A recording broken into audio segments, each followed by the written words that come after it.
السلام علیکم ورحمۃ اللہ وبرکاتہ۔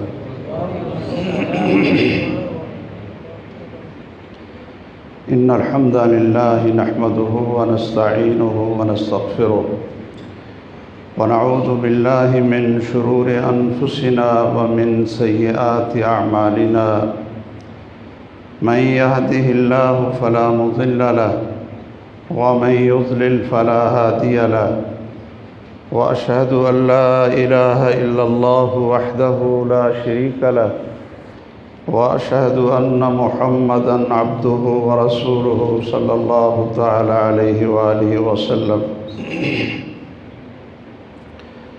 أما بعد فإن خير الحديث كتاب الله، وخير الهدي هدي محمد صلى الله تعالى عليه وسلم، وشر الأمور محدثاتها، وكل محدثة بدعة، وكل بدعة ضلالة، وكل ضلالة في النار.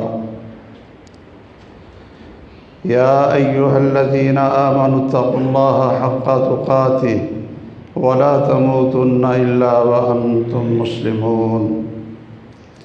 يا أيها الناس اتقوا ربكم الذي خلقكم من نفس واحدة وخلق منها زوجها وبث منهما رجالا كثيرا ونساء، واتقوا الله الذي تساءلون به والأرحام إن الله كان عليكم رقيبا.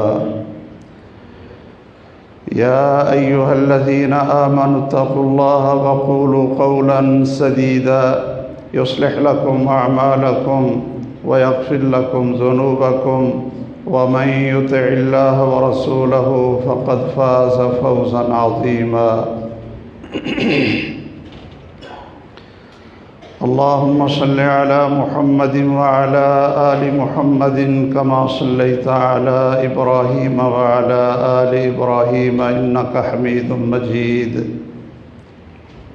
اللهم بارك على محمد وعلى آل محمد كما باركت على إبراهيم وعلى آل إبراهيم إنك حميد مجيد. رب اشرح لي صدري ويسر لي أمري واحلل عقدة من لساني يفقه قولي. أعوذ بالله من الشيطان الرجيم. قل إن كنتم تحبون الله فاتبعوني يحببكم الله ويغفر لكم ذنوبكم والله غفور رحيم.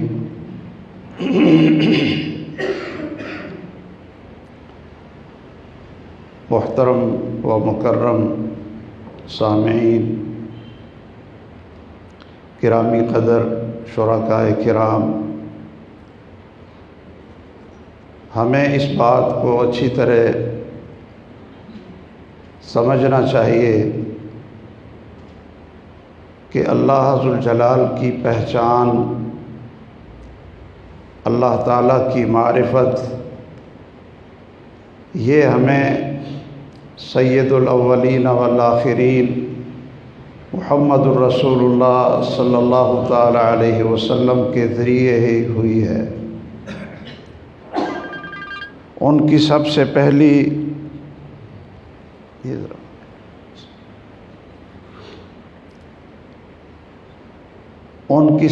پہلی دعوت ہی یہی تھی، یا ایھا الناس قولوا لا الہ الا اللہ، کہ لوگو تم یہ کہہ دو، اس پر یقین اور اطمینان کے ساتھ اس بات پر ایمان رکھو کہ اللہ تعالیٰ کے علاوہ کوئی بندگی کے لائق نہیں ہے، صرف وہی ایک سچا معبود ہے۔ یہ سب سے پہلے ہمیں دعوت محمد الرسول اللہ صلی اللہ تعالیٰ علیہ وسلم نے دی ہے، اور آپ یہ بھی فرماتے کہ تم اس بات پر یقین کرو کہ میں اللہ کا رسول ہوں، میں اللہ کی طرف سے آپ کو پیغام پہنچانے والا ہوں۔ اب ذرا غور کریں کہ اللہ ذوالجلال نے کس طرح رسول اللہ صلی اللہ تعالیٰ علیہ وسلم کی صداقت اور ان کی رسالت کا یقین اور ان کے ساتھ محبت اور ان کی عظمت اور حرمت ہمارے دلوں میں کس طرح پختہ کی ہے۔ صحابہ کرام رضی اللہ تعالیٰ عنہم اپنی آنکھوں سے دیکھتے تھے کہ جو شخص اپنے آپ کو اللہ کا رسول کہتا ہے کہ میں رسول اللہ ہوں، اللہ ذوالجلال ان کے ساتھ دسترخوان میں جب کھانا کھانے کے لیے صحابہ کرام بیٹھتے ہیں تو اللہ ذوالجلال یہ نشانیاں دکھاتے ہیں کہ ہر لقمہ جس کو آپ اٹھاتے ہیں وہ سبحان اللہ کی آواز آتی ہے، اور پھر صحابہ کرام کیا دیکھتے ہیں کہ 1500 صحابہ کی تعداد ہے، اور پانی نہ پینے کے لیے ہے، نہ جانوروں کو پلانے کے لیے ہے، نہ وضو کے لیے ہے، نہ غسل کے لیے۔ رسول اللہ صلی اللہ علیہ وسلم کو اس چیز کا پتہ چلا تو رسول مکرم صلی اللہ تعالیٰ علیہ وسلم نے اپنے صحابہ سے کہا کہ کسی کے پاس پانی کا برتن ہے تو وہ لاؤ۔ اب 1500 صحابہ ہیں صلح حدیبیہ کے موقع پر، اور آپ اپنا ہاتھ مبارک اس برتن میں ڈالتے ہیں تو کیا ہوتا ہے، سب اپنی آنکھوں سے دیکھتے ہیں کہ آپ کی انگلیوں سے اللہ ذوالجلال پانی کے چشمے جاری کر دیتا ہے کہ صحابہ کرام پیتے بھی ہیں، پلاتے بھی ہیں، اونٹوں کو بھی پلاتے ہیں، اور وضو بھی کرتے ہیں، اور پانی جمع بھی کرتے ہیں۔ صحابہ کرام رضی اللہ تعالیٰ عنہم تو آپ کو رسول اللہ مانتے تھے، لیکن اللہ کی ساری مخلوق وہ بھی رسول اللہ صلی اللہ علیہ وسلم کو رسول مانتی تھی۔ آپ نے فرمایا کہ کوئی درخت ایسا نہیں، کوئی پتھر ایسا نہیں، کوئی حیوان ایسا نہیں، کوئی جانور ایسا نہیں کہ جو مجھے رسول اللہ نہ مانتا ہو سوائے ان بے نصیب مشرکین مکہ کے کہ یہ مجھے رسول اللہ ماننے کے لیے تیار نہیں۔ مدینے کا ایک یہودی اپنی بکریوں کو چرا رہا ہے اور دیکھتا ہے کہ بھیڑیا اس کی ایک بکری لے کر بھاگتا ہے، اور وہ اس کے پیچھے بھاگتا ہے، اپنی بکری کو چھڑا لیتا ہے۔ بھیڑیا ٹیلے پر بیٹھ کر اس یہودی کو مخاطب کرتا ہے اور کیا کہتا ہے کہ یہ رزق تھا جو اللہ ذوالجلال نے مجھے دیا تھا، اور آپ نے میرے ہاتھ سے یہ چھین لیا ہے۔ یہودی کہنے لگا العجب ان الذئب یتکلم، کہ بڑے تعجب کی بات ہے کہ بھیڑیا کلام کرتا ہے، بھیڑیا بولتا ہے، بڑے تعجب کی بات ہے۔ وہ بھیڑیا کہنے لگا کہ اس سے بھی زیادہ تعجب کی بات یہ ہے، اعجب من ذالک، کہ مدینہ میں اللہ ذوالجلال محمد صلی اللہ علیہ وسلم کو رسول اللہ بنا کر بھیجیں اور آپ ان کو اللہ کا رسول تسلیم نہ کریں۔ یہ اس سے بھی زیادہ تعجب کی بات ہے۔ وہ پریشان ہوتا ہے، واپس مدینہ شریف میں آتا ہے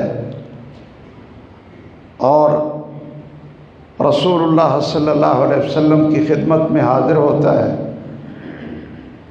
اور یہ واقعہ آپ کو سناتا ہے۔ تو آپ نے فرمایا کہ ہاں، مجھے تو جانور بھی رسول اللہ مانتے ہیں۔ تو وہ یہودی پھر اشہد ان لا الہ الا اللہ و اشہد ان محمد رسول اللہ اس کی گواہی دیتا ہے۔ رسول اللہ صلی اللہ علیہ وسلم فرماتے ہیں کہ میں اس پتھر کو پہچانتا ہوں، عارف حجرا بمکہ، مکہ میں اس پتھر کو پہچانتا ہوں کہ میں جب اس کے پاس سے گزرتا تھا تو وہ مجھے سلام کہتا تھا۔ رسول اللہ صلی اللہ علیہ وسلم کے پاس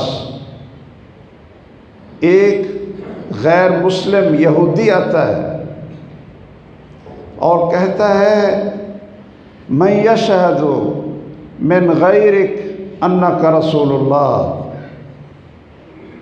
کہ تیرے علاوہ کون ہے جو تجھے اللہ کا رسول مانتا ہو؟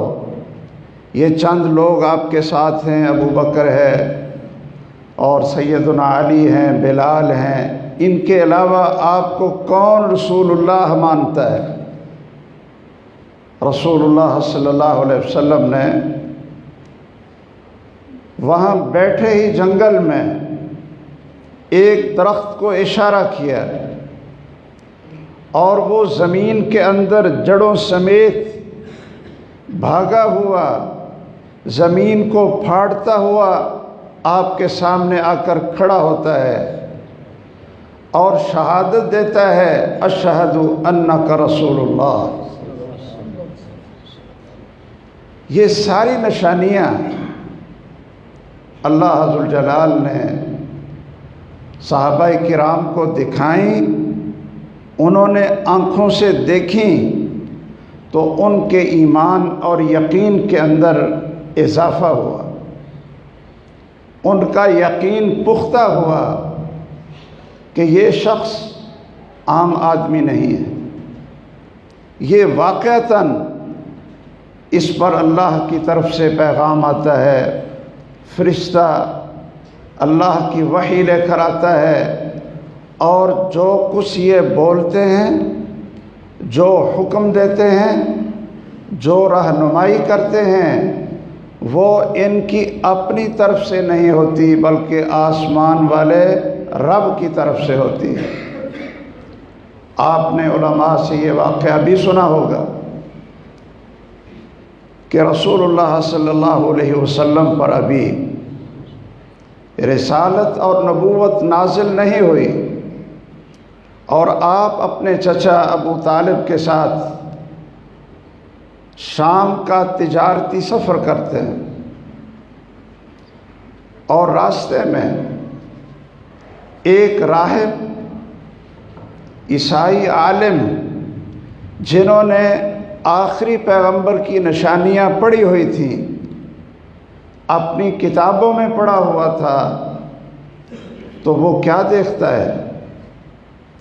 دور سے دیکھتا ہے کہ یہ جو قافلہ آ رہا ہے اس میں ایک نوجوان ایسا ہے کہ سخت دھوپ کے اندر بادل اس کے اوپر سایہ کر رہا ہے۔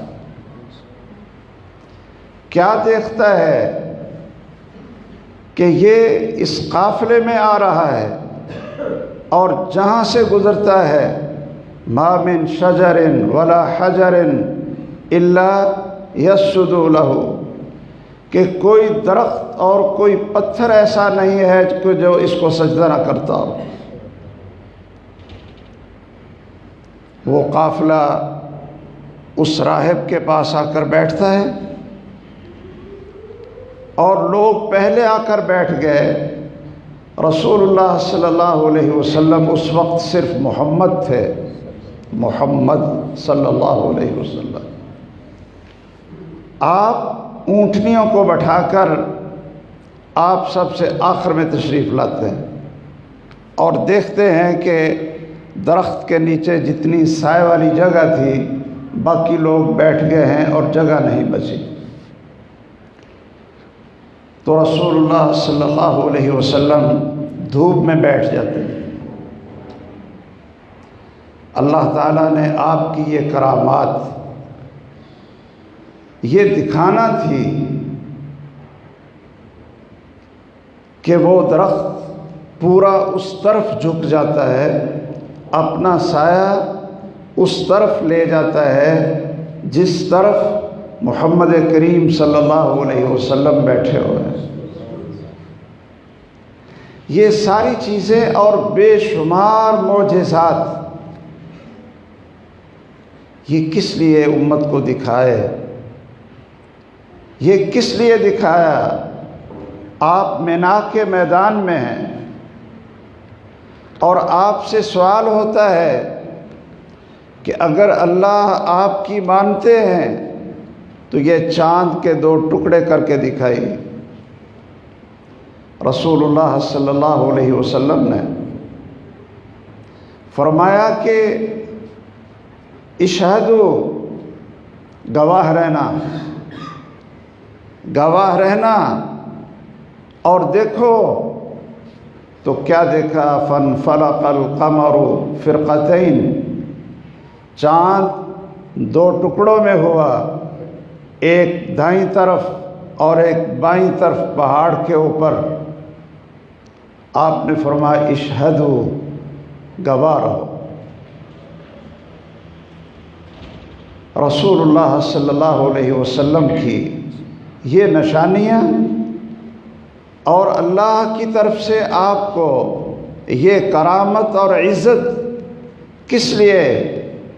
کہ تاکہ یہ امت اپنے اندر اتنا یقین پیدا کرے کہ جس طرح اشہد ان لا الہ الا اللہ، اللہ کے علاوہ کوئی بندگی کے لائق نہیں ہے، کوئی سچا معبود نہیں ہے، بالکل اسی طرح یقین ہے کہ محمد رسول اللہ صلی اللہ علیہ وسلم کہ محمد اللہ تعالیٰ کے رسول ہیں۔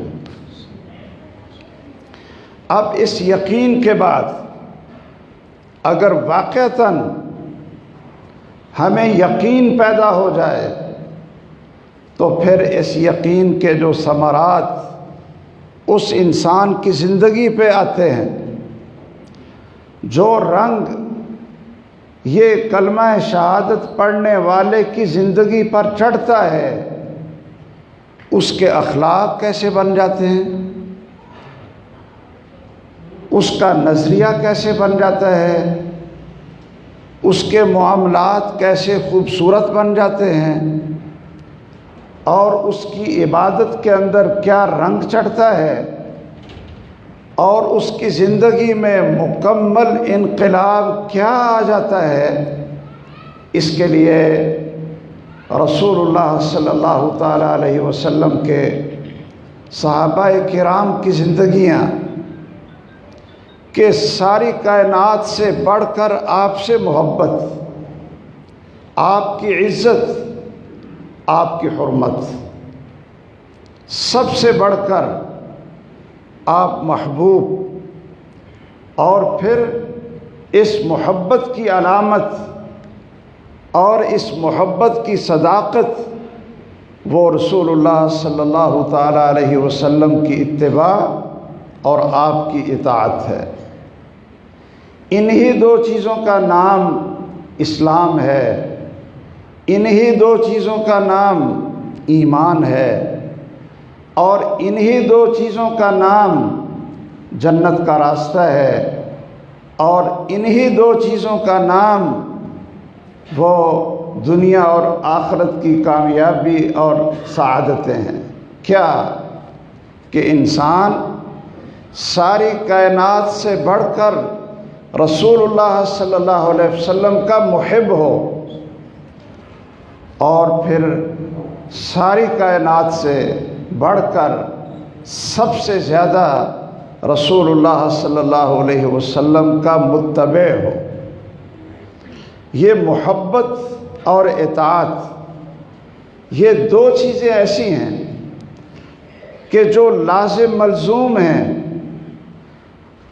محبت کا سچا دعویٰ اس وقت تک سچا ہو نہیں سکتا جب تک اس کے ساتھ اتباع اور اطاعت نہ ہو، اور اتباع اور اطاعت دل سے، دل کی رضا اور دل کے یقین کے ساتھ اتباع اور اطاعت ہو نہیں سکتی جب تک دل سے محبت نہ ہو۔ آج میں یہ دو باتیں آپ حضرات کے سامنے گوش گزار کرنا چاہتا ہوں کہ ہمارے اندر یا تو محبت میں کمی ہے اور ہمیں یقین نہیں محمد الرسول اللہ صلی اللہ علیہ وسلم کی رسالت پر، اور اگر یقین ہے اور سب سے بڑھ کر محبت ہے تو پھر جس طرح آپ کی اتباع، آپ کی اطاعت اور آپ کی زندگی کو نمونہ بنا کر ہمیں اپنی زندگی کا رنگ بدلنا چاہیے تھا، پھر وہ چیز ہمیں نظر کیوں نہیں آ رہی ہے؟ تمام صحابہ کرام رضی اللہ تعالیٰ عنہ آپ سے اتنی محبت کرتے تھے، اتنی محبت کرتے تھے کہ آپ سے آ کر یہ پوچھتے تھے کہ وہ جنت کیا ہے جس کے اندر ہم آپ کے چہرہ انور کی زیارت نہ کر سکیں۔ ایک صحابی رسول اللہ صلی اللہ علیہ وسلم کے پاس آیا اور کہنے لگا کہ ہم تو چھوٹے درجے کے لوگ ہیں، گناہ گار ہیں، لیکن آپ تو نبیوں کے سردار ہیں، ہمیں اللہ ذوالجلال نے جنت عطا فرمائی تو وہ بھی کوئی نیچے مقام ہوگا اور نیچے والا مرتبہ ہوگا، اور آپ کا مرتبہ تو جنت میں سب سے اعلیٰ اور سب سے اونچا ہوگا، تو آپ سب سے اونچے مرتبے میں اور ہم نیچے مرتبے میں، تو جنت میں چلے بھی جائیں گے تو آپ کے چہرہ مبارک کو اور آپ کے چہرہ پر نور کو ہم دیکھ کیسے سکیں گے؟ ان کو کیا فکر لگی ہوئی ہے کہ جنت مل بھی گئی، لیکن اس جنت میں اگر محمد الرسول اللہ صلی اللہ علیہ وسلم کی زیارت نہ ہو، آپ کو ہم نے دیکھا نہ ہو، تو جنت کی نعمتوں کا وہ مزہ ہی نہیں ہوگا جو آپ کو دیکھ کر ہمیں لطف آتا ہے۔ صحابہ کرام رضی اللہ تعالیٰ عنہم اجمعین خود کہتے ہیں کہ جب ہمیں بھوک لگتی، پیاس ہمیں ستاتی، گھر میں دیکھتے کہ نہ کوئی چیز کھانے کے لیے ہے، نہ کوئی چیز پینے کے لیے ہے، اور شدت کی بھوک اور پیاس ہے، تو ہم اپنے دل کو ٹھنڈا کرنے کے لیے مسجد کی طرف آتے تھے آپ کے گھر کی طرف آتے تھے اور بس اپنی آنکھوں سے ایک نظارہ کر لیتے ہیں، ایک نظارہ کر لیتے تو بھوک اور پیاس بھی ختم ہو جاتی تھی۔ ایسی محبت، اور اس محبت کے اوپر پھر زندگی کا انقلاب، یہ دونوں چیزیں ایسے لازم ملزوم تھیں کہ محب بھی ہو اور پھر یہ 5 فٹ اور 6 فٹ کا قد کیا ہے،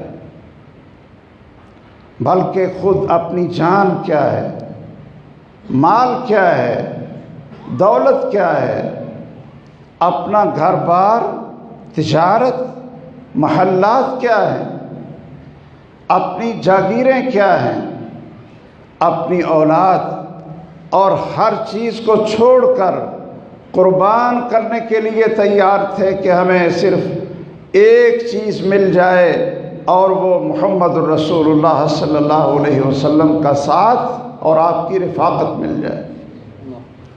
آج ہمارے ایمان میں کمی، آج ہمارے یقین میں کمزوری کہ رسول اللہ صلی اللہ علیہ وسلم کی زبان سے یہ قرآن کہاں سے آیا ہے، قرآن مجید، یہ قرآن کیا ہمارے پاس لکھی ہوئی کتاب آئی یا صحابہ کرام کے پاس آسمان سے لکھی ہوئی کتاب اترتی ہوئی انہوں نے دیکھی؟ نہیں، رسول اللہ صلی اللہ علیہ وسلم کی زبان مبارک سے ہی قرآن نکلتا تھا۔ آپ فرماتے تھے یہ قرآن ہے، یہ لکھ لو، صحابہ کو لکھا دیتے، اور آپ کی زبان مبارک سے قرآن کی تفسیر نکلتی، اس کا عمل، اس کا بیان اور اس کا پریکٹیکل جو کچھ آپ کرتے تو صحابہ کرام وہ بھی قرآن مجید سے الگ لکھ لیتے کہ یہ رسول اللہ صلی اللہ علیہ وسلم کی سنت اور حدیث ہے اور یہ قرآن مجید ہے، تاکہ دونوں کا آپس میں اختلاط نہ ہو۔ اب کسی صحابی نے آپ کی کسی بات پہ شک نہیں کیا۔ آج ہمارے نوجوانوں میں، بڑوں میں، میڈیا کے زور سے اور ہماری لاپرواہی کی وجہ سے، ہماری عدم علم کی وجہ سے، بلکہ یہ کہوں کہ ہماری جہالت کی وجہ سے، ہماری اولاد، ہمارے گھروں میں رہنے والے، آپ کی کمائی پر پلنے والے اور آپ کی محنت سے آپ کے گھروں میں پڑھنے والے، پلنے والے، ہماری اولاد، وہ ہماری نہیں رہی، وہ ہماری نہیں رہی۔ ان کے اوپر ڈاکہ پڑ چکا ہے، ان کے اوپر حملے ہو چکے ہیں، ان کے اوپر چار طرف سے ان کے ایمان میں شک پیدا کرنے کے لیے اس طرح تحریک چلائی جا رہی ہے سوشل میڈیا کے ذریعے، ایسے ایسے اشکالات پیدا کیے جا رہے ہیں کہ نوجوان پوچھتے ہیں اور تعجب ہوتا ہے۔ ایک درس میں ایک نوجوان آیا اور ساتھی کہنے لگے جی اس کے پاس کوئی سوال ہے تو آپ ذرا اس کو مطمئن کریں۔ میں نے کہا فرمائیں بھائی، پڑھا لکھا اور ماشاءاللہ دیکھنے سے لگتا تھا پڑھا لکھا ہے، کیا اشکال ہے؟ کہنے لگا جی ابھی رجب کا مہینہ گزرا، ہر مسجد سے ہم نے سنا مسجدوں سے آواز آئی کہ رسول اللہ صلی اللہ علیہ وسلم کو معراج ہوا، آپ مکہ مکرمہ سے رات کے تھوڑے سے حصے میں ہی بیت المقدس جاتے ہیں اور وہاں سے اللہ عز الجلال ساتوں آسمانوں سے اوپر سدرۃ المنتہا سے اوپر تک آپ کو لے جاتے ہیں۔ اور میں نے مولویوں سے سنا کہ علماء یہ بیان کرتے ہیں کہ پہلے آسمان پر گئے تو دروازہ کھٹکھٹایا جبرائیل امین علیہ السلام نے، پوچھا گیا کون ہے؟ جبرائیل ہوں۔ آپ کے ساتھ کون ہے؟ میرے ساتھ محمد ہے صلی اللہ علیہ وسلم۔ حل ارسل الیہ، کیا اس کو بھی پیغام بھیجا گیا ہے کہ یہ آپ کے ساتھ آئے؟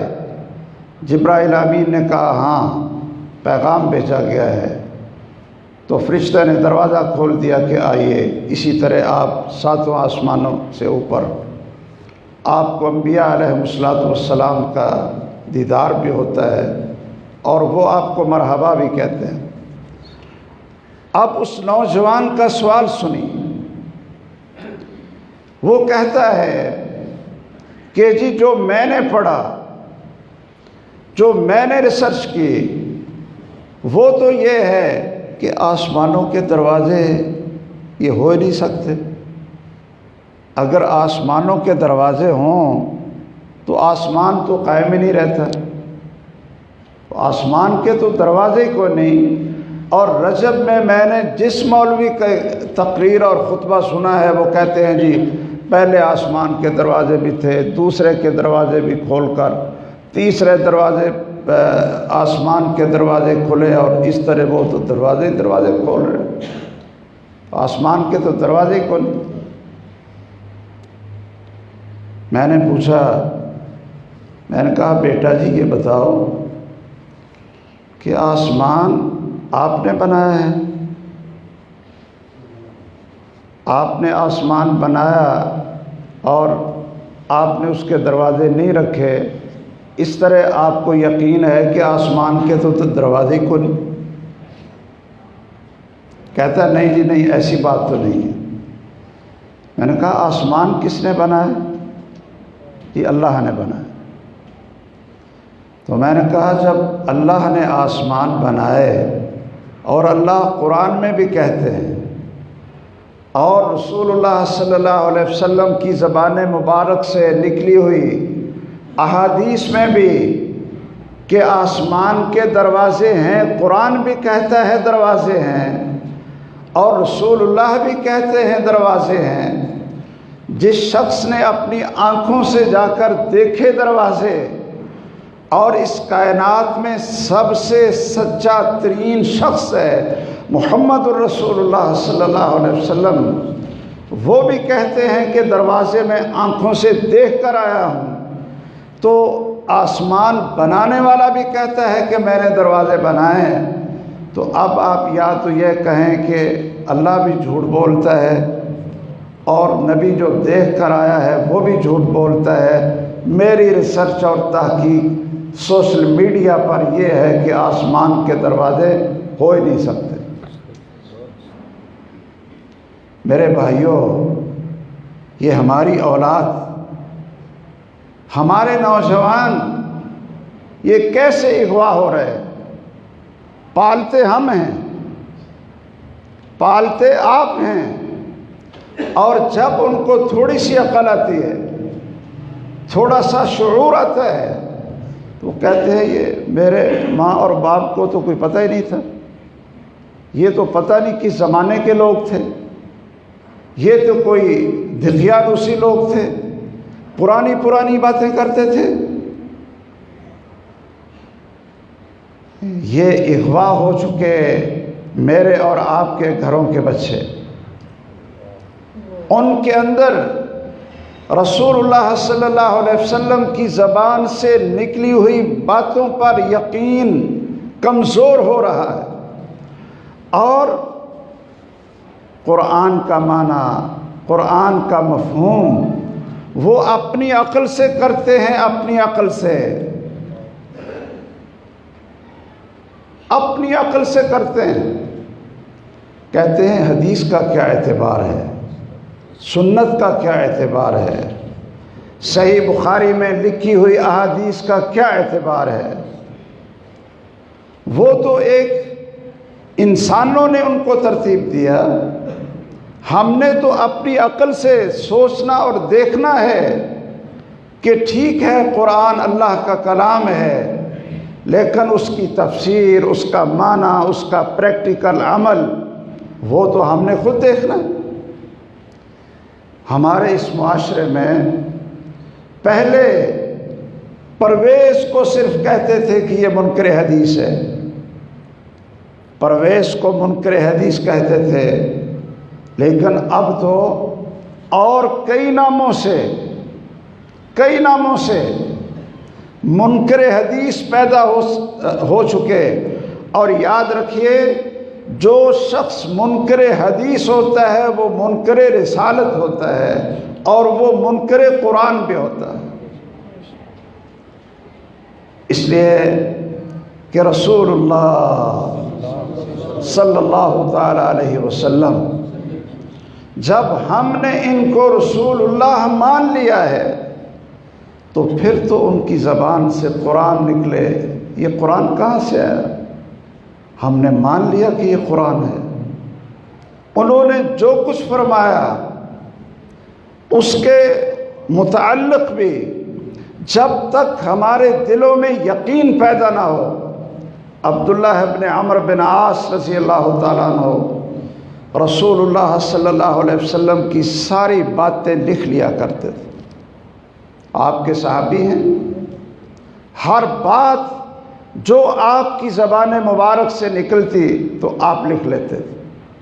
لوگوں نے کہا کہ رسول اللہ یتکلم فی الغضب والرضا، آپ کبھی خوشی میں ہوتے ہیں، کبھی غصے میں ہوتے ہیں، تو ہر بات لکھ لیتا ہے۔ تو انہوں نے رسول اللہ صلی اللہ علیہ وسلم کی طرف گئے اور پوچھا کہ میں تو آپ کی ہر بات لکھتا ہوں، اور یہ لوگ کہتے ہیں جی آپ کبھی خوشی میں ہوتے ہیں، آخر انسان ہیں، کبھی غصے میں ہوتے ہیں، تو آپ ہر بات لکھتے ہو، کوئی غصے والی بات بھی لکھ لیتے ہو۔ رسول اللہ صلی اللہ علیہ وسلم نے فرمایا، کاش ہمارے نوجوانوں کو یقین آ جائے، ہمارے نوجوانوں کو سوشل میڈیا میں چھپنے والے مضامین سے وہ ان کی تو حیثیت کیا ہے، وہ تو انسانوں کی اختراع ہے، انسان کی عقل ہے اور انسان کی سوچ ہے، اور جو کچھ محمد الرسول اللہ صلی اللہ علیہ وسلم فرماتے ہیں وہ انسان کی سوچ نہیں ہے، وہ ہمارے خالق اور مالک کا پیغام ہے اور اس کی وحی ہے۔ انسان کی سوچ تو غلط ہو سکتی ہے، بلکہ ہوتی ہے، سائنس کے اصول بدلتے ہیں اور محققین اور اسکالر ان کی ریسرچ بدلتی ہے۔ اگر آج تک کوئی چیز نہیں بدلی تو وہ قرآن مجید کے حقائق نہیں بدلے اور محمد الرسول اللہ صلی اللہ علیہ وسلم کے سنت اور حدیث کے معارف نہیں بدلے۔ کوئی شخص ان کو چیلنج نہیں کر سکا۔ سائنس کے اصول تو چیلنج ہوتے رہے، اس کی تو کیا حیثیت ہے؟ تو میرے بھائیوں اور بزرگوں، رسول اللہ پر یقین پیدا کرنا کہ آپ کی صحیح حدیث خواہ و متواتر ہو، خواہ و خبر احاد کا درجہ رکھتی ہو، جس کو محدثین نے صحیح کہہ دیا، جو صحیح بخاری اور صحیح مسلم کے اندر ائمہ محدثین نے اس کو درج کر دیا، وہ بات نہ رسول اللہ کی اپنی ہے، نہ امام بخاری کی اپنی ہے، اور نہ کسی محدث کی اپنی ہے، بلکہ وہ بات اللہ ذوالجلال کی ہے، جو اللہ نے جبرائیل امین علیہ السلام کے ذریعے محمد الرسول اللہ صلی اللہ علیہ وسلم پہ نازل کیے، اور یہی کچھ تو سمجھایا گیا تھا معراج میں۔ وہ جس بچے کو میں نے کہا نا، میں نے کہا کہ آسمان آپ نے بنایا ہے، آپ کہتے ہیں کہ اس کے دروازے کوئی نہیں، تو اللہ تعالیٰ نے بنایا، وہ کہتے ہیں میں نے دروازے اس کے رکھے ہیں۔ رسول اللہ صلی اللہ علیہ وسلم سب سے سچی شخصیت ہیں، رسول ہیں، وہ کہتے ہیں میں دروازے دیکھ کر آیا ہوں۔ تو کہتے ہیں جی مجھے سمجھ آ گئی، مجھے سمجھ آ گئی۔ معراج کے واقعے نے یہی تو سمجھایا تھا۔ کیا سمجھایا تھا؟ کہ سیدنا ابو بکر رضی اللہ تعالیٰ عنہ کے پاس جب کفار مکہ جاتے ہیں کہ اگر کوئی شخص یہ کہے، کوئی بندہ کہے کہ میں رات کے تھوڑے حصے میں بیت المقدس بھی گیا اور ساتوں آسمانوں سے اوپر جنت اور جہنم کی نشانیاں دیکھ کر صبح صبح پھر کہاں؟ مکہ میں، تو کیا ایسا ہو سکتا ہے؟ تو سیدنا ابو بکر رضی اللہ تعالیٰ عنہ نے کیا کہا تھا کہ نہیں، ایسا نہیں ہو سکتا۔ یہ عقل تھی، یہ کیا تھی؟ عقل تھی کہ 40 دن لگتے ہیں شام جانے کے لیے، اور یہ رات کے تھوڑے سے حصے میں صبح یہاں پہنچے ہوئے ہیں، سارا کچھ دیکھ کر یہاں پہنچے ہوئے۔ اب یہ عقل ہے، کہنے لگے اگر کوئی شخص ایسا کہتا ہے تو غلط بیانی کرتا۔ اب ایمان کی باری، اشہد ان لا الہ الا اللہ و اشہد ان محمدا عبدہ و رسولہ، اب اس کی باری آئی۔ کہا کہ آپ کے دوست وہ دل میں تو بڑے خوش ہو رہے تھے نا کہ آج تو ابو بکر کو ہم یعنی پھنسا لیں گے نا، دل میں بڑے خوش ہیں۔ کہا کہ آپ کے دوست، آپ کے خلیل محمد صلی اللہ تعالی علیہ وسلم یہ کہہ رہے ہیں، تو اب ایمان آ گیا۔ انہوں نے کیا کہا تھا؟ کہا تھا ہاں اگر وہ کہتے ہیں تو پھر صحیح۔ یہ کیا فرق ہے؟ اگر وہ کہتے ہیں تو پھر صحیح ہے، میں تو ان کی اس بات کو بھی مان لیتا ہوں کہ چند لمحات کے اندر ساتوں آسمانوں سے اوپر، عرش سے اوپر اللہ ذوالجلال کی طرف سے پیغام ان کے اوپر نازل ہوتا ہے، فرشتہ وحی لے کر آتا ہے۔ میں تو اس کی بھی تصدیق کرتا ہوں، یہ اسراء اور معراج کی تصدیق کیوں نہیں کروں گا؟ یعنی جس نے آپ کو رسول اللہ مان لیا ہے، اس نے پھر آپ کی ہر بات کو تسلیم بھی کرنا ہے اور یقین بھی کرنا ہے۔ اگر یہ یقین ہمارے اندر پیدا ہو اور اس یقین کے ساتھ رسول اللہ صلی اللہ علیہ وسلم کی محبت پیدا ہو جائے کہ ایسی ہستی اس کائنات میں، اس کی کوئی مثال نہیں ہے، کوئی نظیر نہیں ہے، اور یہ سودا سستا ہوگا اگر ہم اپنی جان بھی، مال بھی، ہر چیز کو قربان کر کے محمد الرسول اللہ صلی اللہ علیہ وسلم کی محبت، آپ کی رفاقت، آپ کے نام پر قربان ہو جائیں، تو یہ سودا کوئی مہنگا نہیں ہے۔ لیکن یاد رکھیے، یہ یقین اس وقت پیدا ہوتا ہے اگر میں اور آپ چاہتے ہیں اپنی اولادوں کو اغوا ہونے سے بچائیں، ہماری اولاد ہماری ہو اور فرما بردار ہو، تابع دار ہو، مسلم ہو، مسلمان ہو، اور اس کا یقین بھی اسی طرح رسول اللہ پر ہو صلی اللہ علیہ وسلم جس طرح آپ لوگوں کا اور صحابہ کرام کا یقین تھا، تو پھر یاد رکھیے کہ ہمیں اپنی اولادوں کو قرآن کے ساتھ جوڑنا ہے، اور رسول اللہ صلی اللہ علیہ وسلم کے ساتھ جوڑنا ہے۔ آپ کی سیرت، آپ کی حدیث، آپ کی سنت، وہ ہم ان کو پڑھائیں اور اس کی عملی شکل خود ان کے سامنے اپنے گھروں میں پیش کریں۔ باہر سے تو یہ شکل نہیں ملے گی۔ آپ یہ سنتے رہتے ہیں کہ ہمارا حال کیا ہے کہ کسی ٹیچر نے اپنے چھوٹی کلاس کے بچوں کو کہا کہ ہم لائبریری بنانا چاہتے ہیں، یا آپ نے بھی پڑھا ہوگا کہ ہم اسکول میں لائبریری بنانا چاہتے ہیں۔ تو آپ ایسا کریں کہ گھر میں جو آپ کے گھر میں کوئی کتاب پڑھی ہے جس کو کوئی نہ پڑھتا ہو، جس کو کوئی نہ اٹھاتا ہو، تو وہ کتاب جو آپ کے ہاں بالکل پڑھی نہیں جاتی اور آپ کے والدین بھی نہیں کھولتے، آپ نے بھی کبھی نہیں پڑھی ہے، تو وہ کتابیں وہ ساری آپ ہمیں دے دیں، ہم یہاں لائبریری بنانا چاہتے ہیں۔ تو اگلے دن کیا ہوا کہ بچے اپنے گھروں سے کیا اٹھا کر لائے؟ ڈائجسٹ نہیں لائے تھے، کوئی ڈائجسٹ نہیں لائے تھے، وہ تو پڑھتے ہیں نا، کوئی قصے کہانیاں نہیں لائے، کیا اٹھا کر لائے؟ قرآن مجید اٹھا کر لے آئے کہ یہ ہمارے گھروں میں پڑا رہتا ہے اور 11 مہینے یہ اس کو کوئی کھولتا نہیں۔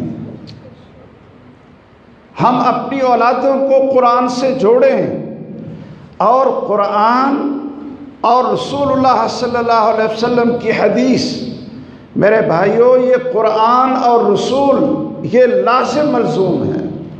اگر کوئی شخص رسول کو چھوڑ کر قرآن کو خود سمجھنے کی کوشش کرے گا تو وہ گمراہ ہو جائے گا۔ اقیم الصلاۃ پڑھے گا تو کیا پڑھے گا؟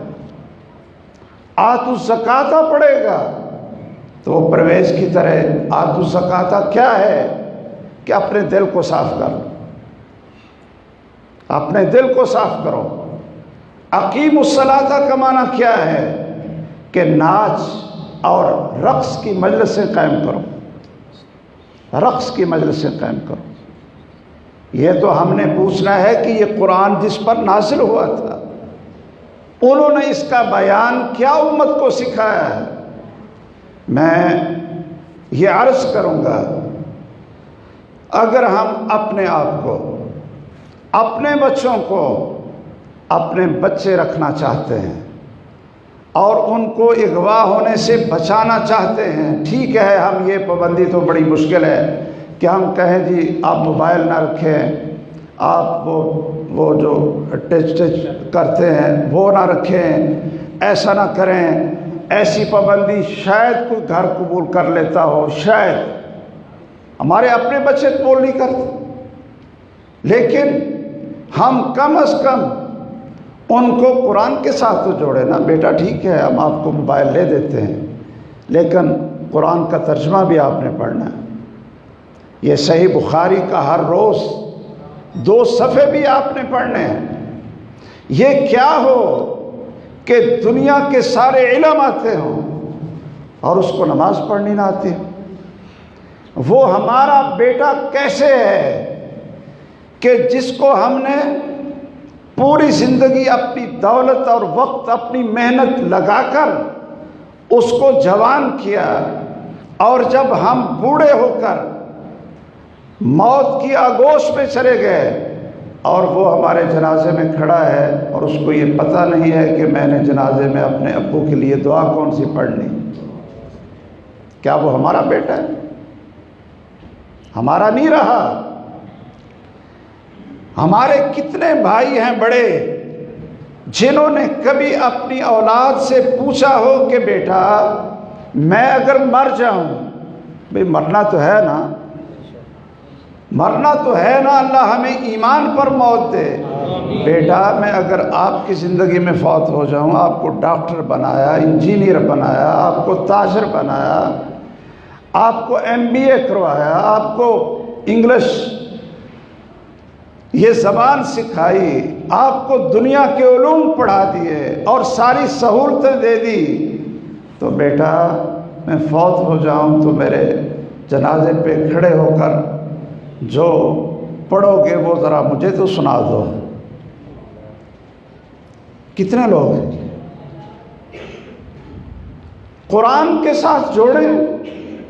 آپ نے کبھی اپنے بچوں سے دعائیں سنی کہ بیٹا آؤ بیٹھو، کھانے کے بعد کیا پڑھتے ہیں بیٹا سناؤ؟ نماز کی کون سی دعائیں ہیں بیٹا نماز پڑھ کر دکھاؤ، کیسے نماز پڑھتے ہو؟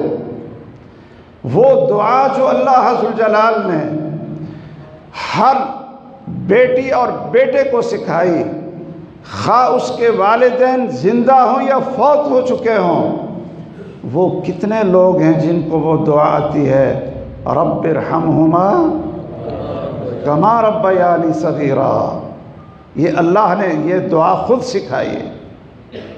اس سے کیا پتہ چلا کہ اس سے بہتر والدین کے لیے اور کوئی دعا ہو نہیں سکتی، اس لیے کہ اللہ ذوالجلال نے اپنی بندگی اور اپنی عبادت سکھانے اور حکم دینے کے بعد کہا کہ اپنے ماں باپ کو نہ بھولنا، اور زندہ ہوں فوت ہو چکے ہوں یہ دعا پڑھتے رہو، رب ارحمہما کما ربیانی صغیرا۔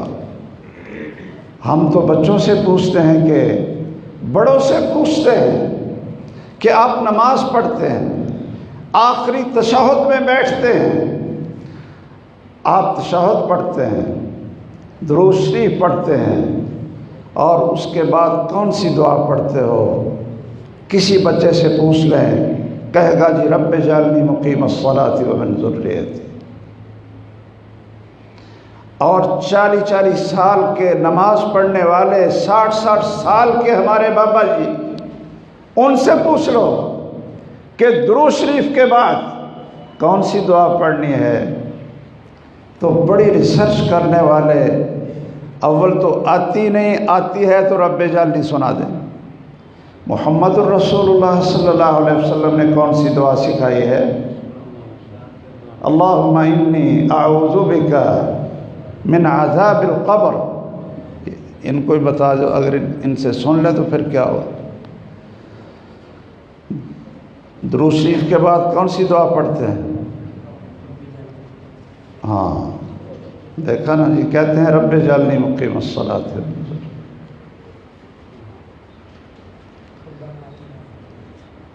یہ دونوں ہی غلط ہیں، اور ذرا بیدار ہو کر بتائیں۔ رسول اللہ صلی اللہ علیہ وسلم نے فرمایا، اذا فرغ احدکم من التشہد الاخیر، جب تم آخری تشہد پڑھ کر فارغ ہو، فلیستعذ باللہ من اربع، پہلے 4 چیزوں سے پناہ مانگو۔ اللہم انی اعوذ بک من عذاب القبر واعوذ بک من عذاب جہنم، یہ 4 چیزوں سے پناہ مانگو۔ ثم لیتخیر من الدعاء اعجبہ الیہ، پھر اس کے بعد جو آپ کو دعا پسند ہے وہ آپ پڑھ لو، لیکن ان 4 چیزوں سے پناہ مانگنے کے بعد ہمیں تو نماز نہ آ سکی، بلکہ میں آخری بات کر کے اپنی بات ختم کرتا ہوں، صرف ایک جھنجھوڑنے کے لیے کہ ہمارا تو رسول اللہ صلی اللہ علیہ وسلم کے ساتھ محبت تو بہت ہے، بڑی محبت، اتنی محبت ہے کہ سامنے سینہ تان کر لبیک کہتے ہوئے سامنے گولیاں کھائیں۔ یہ آپ نے 2 دن پہلے 4 دن پہلے، یہ دور کی بات نہیں، اپنی آنکھوں سے دیکھا۔ اور مقصد کیا تھا کہ ہمیں رسول اللہ صلی اللہ علیہ وسلم کی محبت مل جائے۔ میں اب اس بحث میں نہیں پڑھتا کہ یہ طریقہ کار کیا تھا اور ہونا تھا، نہیں ہونا چاہیے تھا، یا کیا ہونا چاہیے تھا، نہ میرا اس وقت یہ موضوع ہے۔ میں صرف یہ آپ سے عرض کرتا ہوں کہ جذبات مسلمانوں کے دیکھیے، جذبات مسلمانوں کے دیکھیے۔ بابری مسجد کو گرایا گیا، اور ہمارے شہروں میں کیا ہوا تھا؟ ہندوؤں کی املاک کو جلایا گیا۔ مندر گلی ہمارے فیصل آباد میں، وہاں ایک مندر تھا، اس کو آگ لگا دی گئی، اور سارا دن سڑکوں پر احتجاج کیا گیا، اور جب اذان ہوئی تو اس جلوس سے مسجد میں نماز پڑھنے کوئی نہ آئے۔ میرے بھائیوں، محب بھی بنو اور ساتھ متبع بنو۔ اکیلی محبت جھوٹی ہے جب تک اس کے ساتھ اتباع نہ ہو۔ میں حدیث ایک آخر میں سنا کر بات ختم کرتا ہوں، اور یہ ناراض نہ ہونا صرف آئینہ دکھانے کے لیے، اور ہمارے جو نمازی ہیں ان کے لیے، ظاہر ہے کہ جو یہاں بیٹھے ہیں سارے نماز پڑھنے والے بیٹھے ہیں۔ آپ کو پتہ ہے کہ شیطان کا سب سے زیادہ زور کس بات پر ہوتا ہے؟ اس بات پر ہوتا ہے کہ میاں اور بیوی کو لڑائیں آپس میں۔ اس بات پر ہوتا ہے کہ جو اولاد پیدا ہوئی اس کے اوپر کیسے قبضہ کرتا ہے شیطان، کیسے قبضہ کرتا ہے شیطان، اور ہم نے اپنی اولاد کو شیطان کے پھندے سے کیسے بچانا ہے۔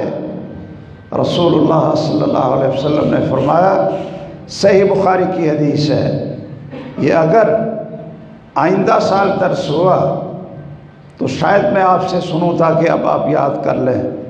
کیوں جی؟ یہ ذرا سیدھے ہو کر بیٹھے تاکہ آپ کو یاد آ جائے۔